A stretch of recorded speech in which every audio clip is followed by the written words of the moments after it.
Well, it's a very interesting panel today. I have with me some very interesting spokespeople, people who are joining the IPO race, and somebody who's already been there, done that. I have with me Prashant Sethi from Ease My Trip, and I have with me Sandeep Agarwal from June. Thank you very much, gentlemen, for joining us today on the Daily Dispatch.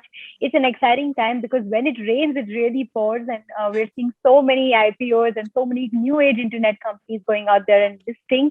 Prashant, I want to begin with you, considering that Ease My Trip has been there, done that. Firstly, thank you, Supriya, for having us over here. We almost prepared for 1.5 years to be listed. And then, we started in the middle of 2018, and then the COVID happened. So we were supposed to be listed around 20th of March 2020. But then, as we know, what has happened around the mid of February 2020, we had to delay and put an indefinite plan on when are we going to be listed. But come 2021, in the earlier part, before the COVID wave 2, things were looking normal. And that is when we got listed. Of course, there's a lot of hard work to be listed. There's a lot of compliance work which needs to be done. And it needs to be done regularly now. So every quarter, you have to do quarterly results. You have to do an earnings call. You have to be on television. There's so many other compliances work which go through.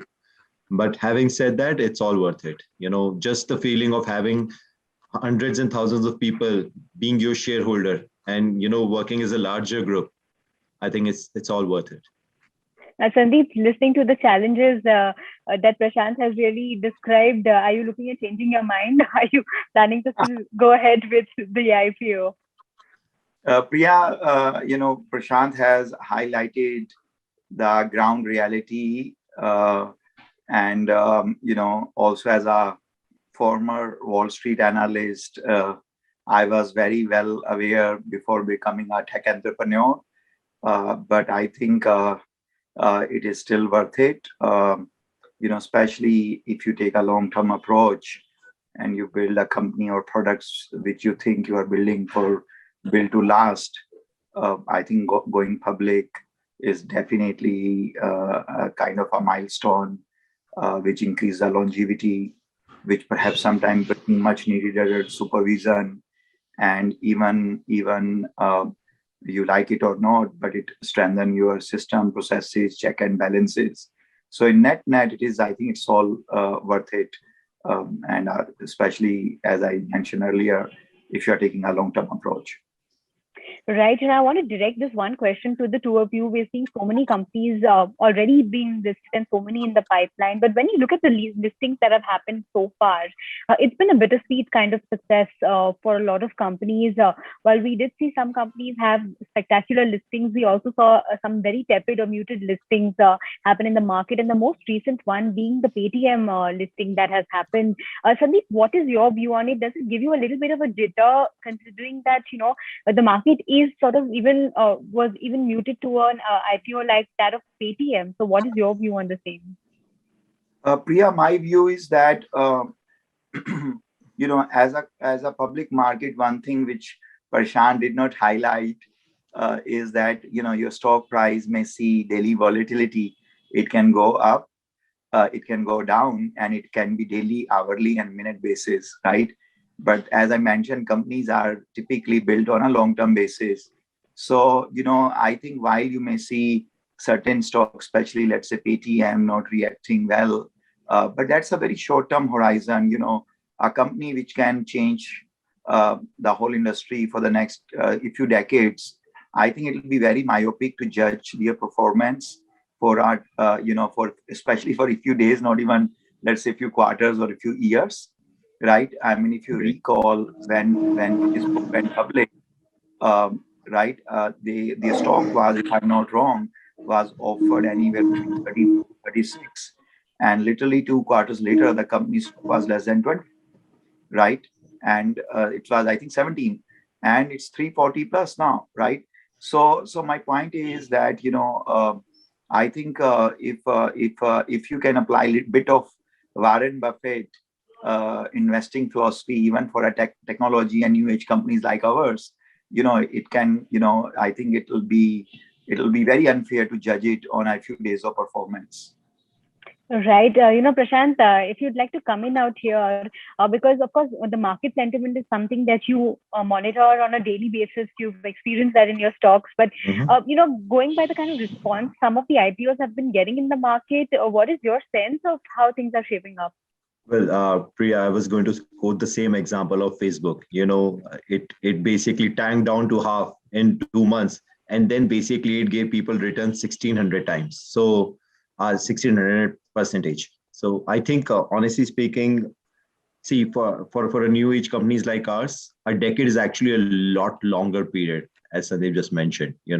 And we think that in couple of years, the entire company can change dramatically and can turn, from being a negative company to a positive company very quickly. That's a beautiful part as well about how agile the new age companies can be, since most of them are not reliant on big assets like factories and industries. We all are tech companies entirely. The entire products are mostly offered on technology, which can change overnight. So I completely agree that since the internet companies are getting listed now, starting 2021. I believe that the market will also probably take some time to understand our companies and react better. So, to be honest, I think whatever the initial euphoria is, for example, for EaseMart, we got listed at premium of around at 20%, and people thought that that's slightly subdued because people are anticipating 100% premium, right?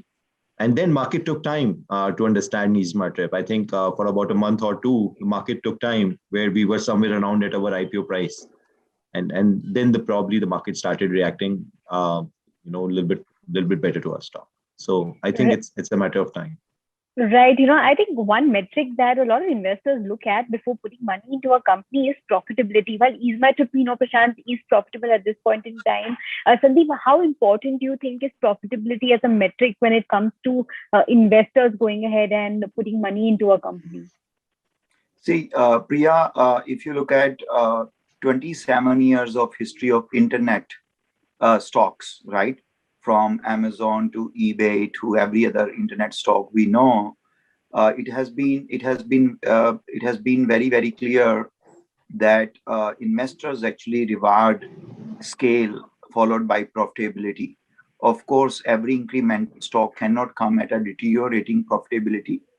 But thing is, like companies like ours, these new age companies, we are disrupting. We are doing something cheaper, better, faster than how it was done traditionally, right? And it takes, like average human life expectancy in last 100 years has gone up probably from 50 years to 78 or 80 years. Same way, a company which can survive forever, the oldest companies example will be the companies which came in 1860, right? So from that perspective, if the company is disrupting, right, it's changing how things have been done in a large TAM market, and their marginal return, let's say company is not profitable, but their marginal return is better than their marginal cost, I think it is still creating shareholder wealth, right? And then if India wants to be open for new age companies, if India wants Silicon Valley style bull run, not only necessary bull run, but option of investing in new age companies, then I think the 180-year-old blind spot that only profitable companies should go public or only profitable companies are good is not necessary, is how I would say $15 trillion new wealth has been created by the new age companies.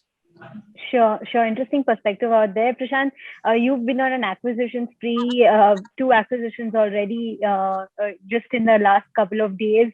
Going forward, what kind of plan can we expect for EaseMyTrip? Travel is opening up. 99 countries have been allowed as far as India is concerned. So tell us a little bit about what the plan is and more acquisitions on the radar. Yeah, actually, certainly. As you rightly said, that the travel is opening up. We have seen the worst of the times in the last 1.5 years. Thankfully, at EaseMyTrip, we were able to still remain profitable, nonetheless. However, our acquisition strategy is pretty strong right now. We are looking to acquire companies which are in the non-air space. In the air space, we are doing all right. We are already the second largest. We are growing pretty rapidly. In the non-air space, be it bus, hotel, trains, holidays, cabs, we're looking to acquire companies and consolidate. The kinds of companies which we are acquiring mostly are somewhat like eSmartTrip, unit profitable or even profitable altogether, growing rapidly. As Sandeep correctly mentioned, that in companies like ours, there are two things which matter: the scale at which we are growing, and of course, the unit economics. On how close are we to getting profitable? So I think just to add to what Sandeep has said, to the last question which you may have asked, which is, I think people probably are okay whether you're making money or not. It's just that they want to see that whether you're going to be becoming a market leader or even creating a new market altogether or not. If people can have that sense that either you're going to be a market leader or creating a new market altogether, I think people are there. There are good number of investors out there who are going to be backing you out. Right, Sandeep, I know you can't talk anything about your business and expansion plans going forward because you filed the DRHP, but give us some indication as to when we can see you hitting the markets. Any plans in terms of listing this year, or will we see it in the next calendar year now? Yeah, so Priya, as you can appreciate, because DRHP is filed and there's nothing we can talk about it. We filed it on 12th of this month, and following the SEBI's ICDR regulations and guidelines, and just we are doing our part, and I think typically whatever is the time is people can see on the empirical evidences. I am unfortunately cannot put any timeline, but people can see typically how much time it takes from the RHP filing to company getting listed. All right. Thank you very much, panelists, for joining us today. It's been a pleasure hosting all of you. Thanks so much for your time.